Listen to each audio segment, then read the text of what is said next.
All right, I'd like to switch gears a bit now and talk to you about the anatomy of the output of the cerebellum.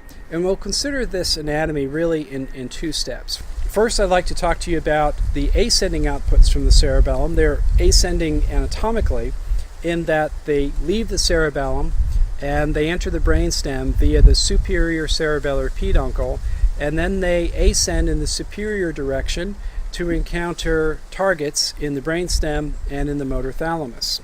So the source of these outputs are the deep cerebellar nuclei, specifically the dentate nucleus, and perhaps the interposed nuclei as well. But the dentate nucleus quantitatively is the largest and most significant of the sources of these ascending cerebellar outputs.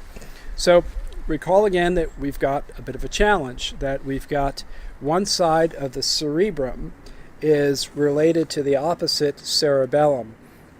So for the outputs of the cerebellum to impact these upper motor circuits, there needs to be a crossing of the midline, a decussation. And here's how it happens.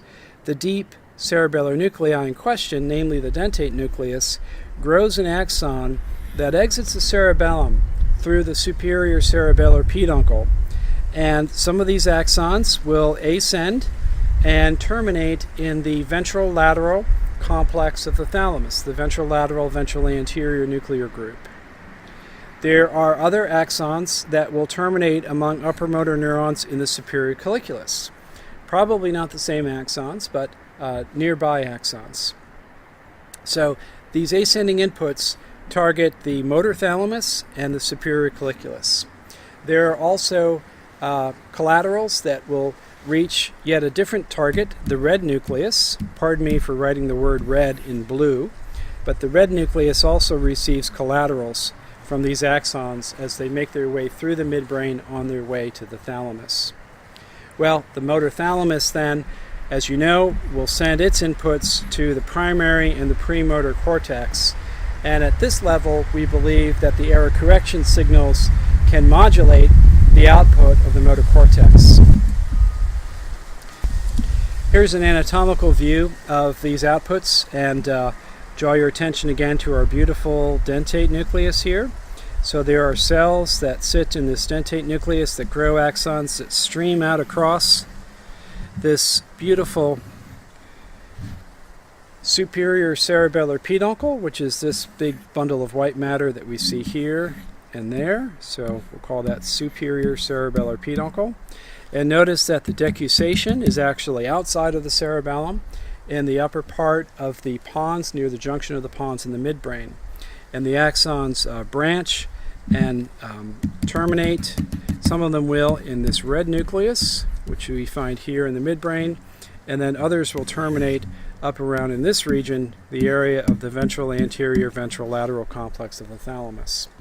So this decussation then allows the appropriate hemisphere of the cerebellum to relate back to the upper motor circuits that govern the same part of the body.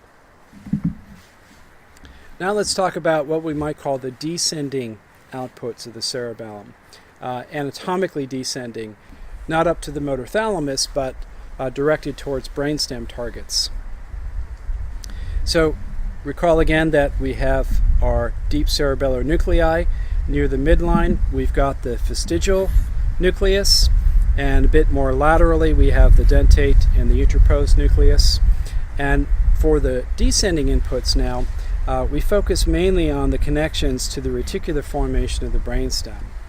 Now, the fastigial nucleus also has some connection to the superior colliculus, but it's probably not as functionally significant in our brains as is the larger output that's coming from the dentate nucleus.